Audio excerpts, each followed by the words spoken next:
Burgen und Schlösser der fränkischen Schweiz von Matthias Helzel alias der Burgenmeister. Wo liegt die fränkische Schweiz? Die fränkische Schweiz liegt im Norden von Bayern zwischen Nürnberg und Kulmbach von Süd nach Nord sowie zwischen Bamberg und Bayreuth von West nach Ost. Fränkische Schweiz, Felsen, Höhlen und Burgen. Die Region ist geprägt durch ihre bizarren Felsen und Höhlen und gilt als eines der ältesten touristischen Gebiete in Deutschland.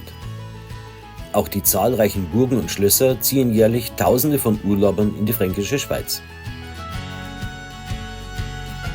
Auf etwa 2000 Quadratkilometern finden sich hier bis zu 200 Burgen und Schlösser, von denen einige noch gut erhalten sind, während andere nur noch als Burgstall oder an ihren Flurnamen zu erkennen sind.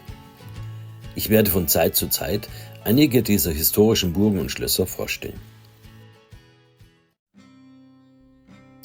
Der Burgstall Wartberg in der fränkischen Schweiz.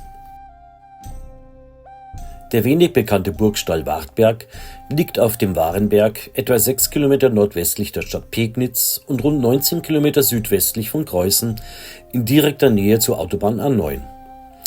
Wer den Warenberg samt Burgstall erkunden möchte, kann bequem an der St. Laurentius-Kapelle in Körpelsdorf parken. Von dort aus führt der Weg über die Flur im Steig über den Bergsattel in nördlicher Richtung zum Warenberg, vermutlich der einstige Zugang zur Burg. Die folgenden beiden Karten zeigen die Lage des Burgstalls.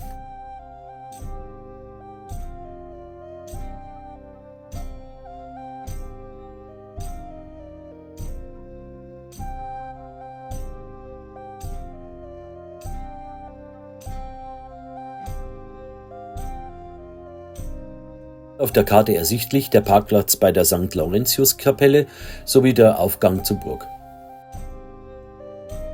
Hier ein Blick auf die St. Laurentius-Kapelle und Körpeldorf. Hier ein Blick auf den Burgstall von Osten, wie man ihn vom Weg aus sieht. Etwas Verwirrung schaffen die Wegweiser zur Burg, entweder Burgstall oder Ruine. Aber nein, es ist ein Burgstall. Geschichtliches. Die ersten urkundlichen Erwähnungen der Burg Wartberg stammen aus den Jahren 1149 und 1188. In einer Urkunde von 1149 wird ein Friedrich von Wartberg als Zeuge unter den edelfreien Geschlechtern genannt, wobei er an 12. Stelle von insgesamt 19 edelfreien Familien steht. Er wird zwischen Hermann von Volsbach und Friedrich von Nemmersdorf erwähnt. In einer weiteren Urkunde von 1188, die die Güter des Klosters Michelfeld betrifft, wird erneut ein Friedrich de Wartberg als Zeuge und die Edelfreie aufgeführt. Es könnte sich dabei um den Sohn des Friedrich handeln, der bereits 1149 erwähnt wurde. Ob die Familie von Wartberg eine eigenständige, edelfreie Familie war oder aus der Sippe der Walpoten stammte, ist nicht eindeutig geklärt. Erst 1308 taucht die Burg Wartberg wieder in den Quellen auf, als Gottfried von Schlüsselberg in seinem Testament dem Hermann Motschiedl 40 Pfund Heller für die Feste Wartberg zuspricht. Nebenstehend das Wappen der Edelherren von Schlüsselberg. Das zeigt, dass die Burg zu diesem Zeitpunkt im Besitz der Edelherren von Schlüsselberg war, die sie vermutlich als Pfand vom Hochstift erhalten hatten. Mit dem Tod Konrad II. Von Schlüsselberg, dem letzten männlichen Vertreter der Familie, bei der Belagerung der Burg Neideck, fiel die Burg Wartberg 1347 wieder an das Bistum Bamberg zurück. Im bischöflichen Urbar B von 1348 wird Körpeldorf mit seinen 5 Gütern als zur Burg Wartberg gehörig aufgeführt. Und es wird bestätigt, dass die Burg zum Amt Gößweinstein und damit zum Bistum Bamberg gehörte. Obwohl die Burg bereits im bischöflichen Urbar A um 1323 als bischöfliche Burg erwähnt wird, war sie schon länger an die Schlüsselberger verpfändet, da das Bistum Schulden bei dieser Familie hatte. Im Urbar von 1348 wird auch die ständige Burgmannschaft der Burg Wartberg erwähnt. Diese bestand aus einem Vogt, einem Wächter und einem Knecht, der zugleich Pförtner war. Zur weiteren Bewachung standen Ulrich Geilenreuter, der unterhalb der Burg wohnte, und Ulrich Messerschmidt, der vermutlich in der Unterburg lebte. Dieser Messerschmied erhielt Felder und Äcker in unmittelbarer Nähe der Burg zur Bewirtschaftung. Besatzung war auf einer solchen Burg in der Regel nicht erforderlich. Im Jahr 1383 bestätigt Přemysl, der erste Herzog von Teschen und königlicher Hofrichter, die Rechte des Hochstifts Bamberg über die Güter, zu denen auch die Burg Wartberg gehörte. 1409 und 1410 taucht Wilhelm von Wiesenthau in den Quellen auf, der sich nach der Burg nennt, die ihm vom Bistum Bamberg verliehen war. Bischöflichen Güter in Körbeldorf und Coesbrunn wurden 1430 als Afterlehen an Peter von Künzberg vergeben, jedoch ohne die Burg Wartberg. Das Bild rechts zeigt Přemysl den ersten Herzog von Teschen.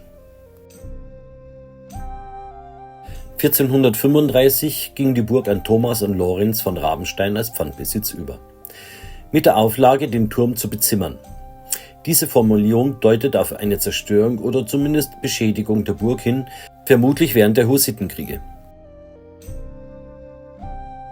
Links ein historisches Bild der Burg Rabenstein, Stammburg der Rabensteiner im Ahorntal, Fränkische Schweiz, und rechts das Wappen der Herren von Rabenstein. 1437 wurde die Burg Wartberg an Lorenz von Rabenstein und seinen Bruder verkauft, mit der Verpflichtung, weitere 300 Gulden in den Ausbau der Burg zu investieren. Das Hochstift Bamberg behielt sich jedoch ein Vorkaufsrecht vor. Nach dem Tod von Lorenz im Jahr 1463 ging der Besitz an seine Witwe und deren Sohn Georg XIII. Von Egloffstein aus erster Ehe über. Als Bischof Anton von Rotenhan sich nicht an die Verträge seines Vorgängers hielt, besetzte er kurzerhand die Burg Wartberg. Dies veranlasste Georg XIII. Von Egloffstein, dem Hochstift 1466 die Fehde zu erklären. Er eroberte die Burg zurück und nutzte sie als Basis für Überfälle auf das bambergische Gebiet. Er plünderte die Ländereien und brachte Gefangene auf die Burg Wartberg. 1467 sah sich der Bischof von Bamberg gezwungen, mit Truppen vor die Burg Wartberg aufzumarschieren und sie zu belagern. Die Belagerung dauerte vermutlich nicht lange, da die Fehde im selben Jahr beendet wurde und alle Gefangenen aus der Burg befreit wurden. Das nebenstehende Bild zeigt eine Belagerung einer Burg im Mittelalter. Ab 1472 wird erneut ein Rabensteiner als Amtmann auf dem Wartberg genannt, gefolgt von Hans von Ochs im Jahr 1477 und Hans von Kiech, der 1484 als Amtmann und Pfleger der Burg erwähnt wird. Später ging die Burg über die Witwe von Wilhelm von der Kehr an Jakob Groß von Christans, der 1505 und 1508 das Amt auf dem Wartberg innehatte. Bis 1548 erscheinen verschiedene Adlige als Amtmänner auf der Burg Wartberg, darunter Pankraz Lochner von Hüttenbach und Wolf von Rabenstein zu Ahorn. Ob die Burg während des Bauernkrieges zerstört oder beschädigt wurde, ist nicht belegt. Das endgültige Ende der Burg kam 1553 im Zweiten Markgräflerkrieg, als markgräfliche Truppen die Burg niederbrannten. Trotz der Zerstörung blieb das Amt Wartberg weiterhin bestehen und wurde bis ins 17. Jahrhundert vergeben. Erst gegen Ende des 17. Jahrhunderts wurden die zugehörigen Ortschaften den bischöflichen Ämtern zugeordnet. Die Burg selbst wurde jedoch nicht wieder aufgebaut und blieb eine Ruine.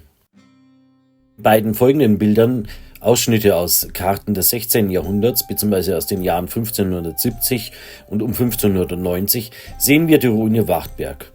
Zu sehen ist hauptsächlich der Turm und das Wohngebäude. Baugeschichte der Burg Wartberg. Der Burgstall Wartberg liegt auf dem etwa 608 Meter hohen Warenberg, einem Dolomitfelsen der westlichen Jura-Hochfläche. Während der Burgberg im Westen, Norden und Osten steil abfällt, verläuft im Südosten ein Sattel, der westlich des kleinen Kulms beginnt und zum Warenberg hinführt. Hier führte eine alte Handelsstraße von Felden im Pegnitztal über Blech, Körbeldorf und Büchenbach nach Bayreuth, die vermutlich den Ausschlag für die Entstehung der Burg Wartberg sowie der benachbarten Burg Hollenberg gab. Im Nordwesten des Burgbergs findet sich eine planierte Fläche, die auf eine Bebauung hinweist und höchstwahrscheinlich aus Wirtschaftsgebäuden der Burg wie Stallungen, Schuppen und Stadel bestand. Auch Ulrich Messerschmidt, der möglicherweise als Schmied auf der Burg arbeitete, lebte hier.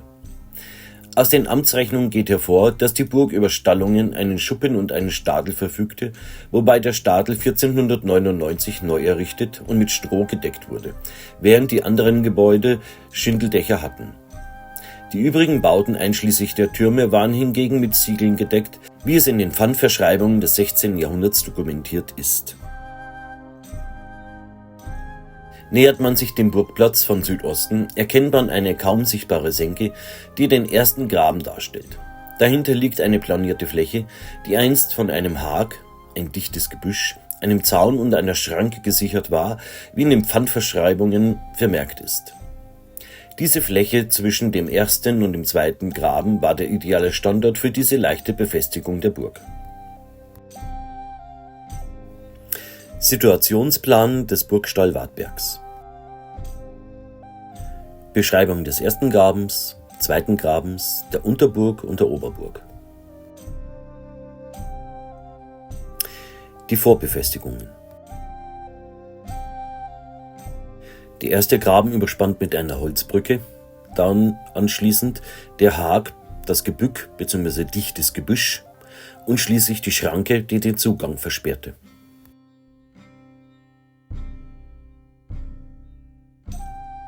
Hier ein Beispiel einer mittelalterlichen Schranke sowie eines Zaunes, wie man es auf der Burg Wartberg vorgefunden hat. Der Zugang zum Burgstall Wartberg mit der Kennzeichnung des ersten Grabens.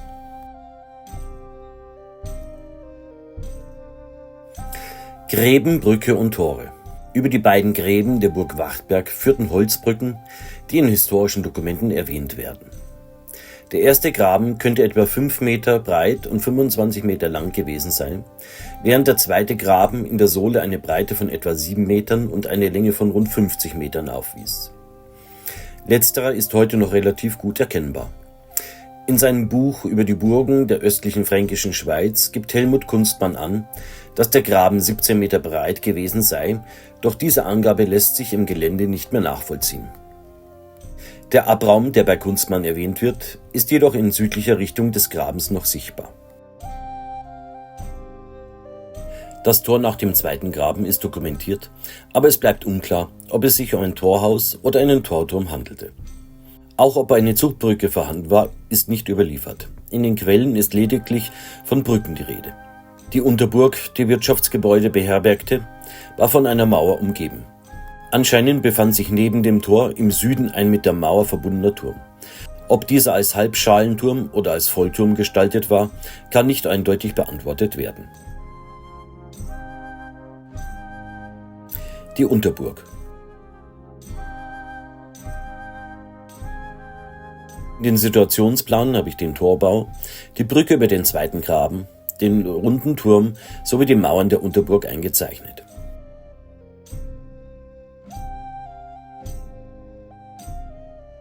Auf diesem Bild ist der Rest des zweiten Grabens ersichtlich, über den die Holzbrücke führte und rechts vermutlich der Torbau stand. Hier nun die mögliche Lage der Stallung, des Schuppens und des Stadels. Diese sind dokumentarisch belegt. Als Beispiel ein Stadel des Mittelalters bzw. 15. Jahrhunderts. Das Bild zeigt in etwa die Torsituation der Unterburg. Rechts führt der Weg hinauf zur Oberburg, während links der Pfad zu den Bereichen der Unterburg führte. Burg Wartberg gliedert sich in Unterburg und Oberburg. Von der Unterburg mit dem Torbau führte ein Gang zur Oberburg, vermutlich ein durch Mauern gesicherter Aufgang. Die Hauptburg wurde dominiert von einem Turm, vermutlich ein Bergfried, mit einem Durchmesser von etwa 6 Metern und einer Mauerstärke von ca. 2 Metern, wie Helmut Kunstmann beschreibt. Dieser Turm befand sich am westlichen Rand des Burgfelsens. Die Burganlage erstreckt sich auf eine Fläche von etwa 42 mal 11 Metern. Mauern schlossen den Turm ein und führten bis zum Torbau der Oberburg, der in der Mitte des Areals lag. Gegenüber dem Torbau lassen sich Mulden erkennen, die auf den ehemaligen Standort des Wohnbaus hinweisen. Wege und der vermutliche Gang zur Oberburg von der Unterburg aus.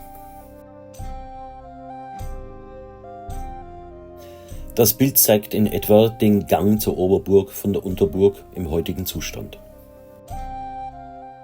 Der sogenannte Gang endete am Torbau der Oberburg, der in den Burghof führte, wo die Gebäude standen. Hier ein Beispiel eines Torbaues einer Felsenburg, hier die Burg Hohenstein in der Hirsbrucker Schweiz. Hier die Gebäude, die nachgewiesen werden konnten, der Wohnbau und der Bergfried mit ca. 6 Meter Durchmesser. Auf dem Bild ist zu sehen ein Quader, also Quaderreste der Oberburg. Hier ein Schutthügel in der Oberburg, bestehend aus Bruchsteinen. Hier nun der mögliche Gesamtplan der Burg Wartberg. Da es keinerlei Ausgrabungen, also archäologische Grabungen und Untersuchungen gab, kann man nur abschätzen an einer Vorortbegehung und an den Unterlagen, die historisch erhalten sind, welche Gebäude sich auf der Burg befunden haben. Dieses Bild zeigt den Standort des ehemaligen Wohnbaus. Dieses Bild zeigt den Bereich des ehemaligen Bergfrieds oder des Turmes mit ca. 6 Meter Durchmesser. Hier eine 3D-Ansicht von Südosten mit den einzelnen Burgbereichen.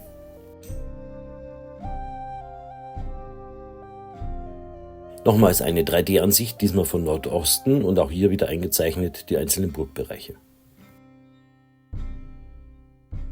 In den Auflistungen des 16. Jahrhunderts werden sowohl der Turm als auch der Wohnbau sowie Details zu den Dächern, Innenbauten und Beschlägen erwähnt, die ausgebessert werden sollten. In Aufzeichnungen wird außerdem die Reparatur von Rinnen erwähnt, was darauf hindeutet, dass Regenwasser von den Dächern in Zisternen geleitet wurde. Hier die mögliche Lage von Zisternen im Gesamtplan, jedoch ist vor Ort überhaupt nichts von Zisternen festzustellen. Die Burg Wartberg war eine kompakte Anlage, die trotz ihrer kleinen Ausmaße eine starke Befestigung bot. Leider haben Schatzsucher, wie bereits von Helmut Kunzmann beobachtet, die Stätte immer wieder nach wertvollen Funden durchsucht, was die historische Substanz beeinträchtigt hat. Bei einer genauen Besichtigung des Burgstalls können an den Hängen des Burgfelsens gelegentlich Quadersteine, Bruchsteine mit Mörtelresten sowie Hohlziegel entdeckt werden, was auf das einstige Bauwerk hinweist. Für Besucher empfiehlt sich das Winterhalbjahr, da die dichte Vegetation in den wärmeren Monaten den Zugang erschwert. Jetzt haben Sie es geschafft, wir sind am Ende des Videos angelangt über die Burgen und Schlösser der fränkischen Schweiz. Ich bedanke mich für das Schauen des Videos und ich hoffe, ich konnte Ihnen etwas Burgengeschichte, Burgenwissen näher bringen. Ihr Matthias Helzel, alias der Burgenmeister.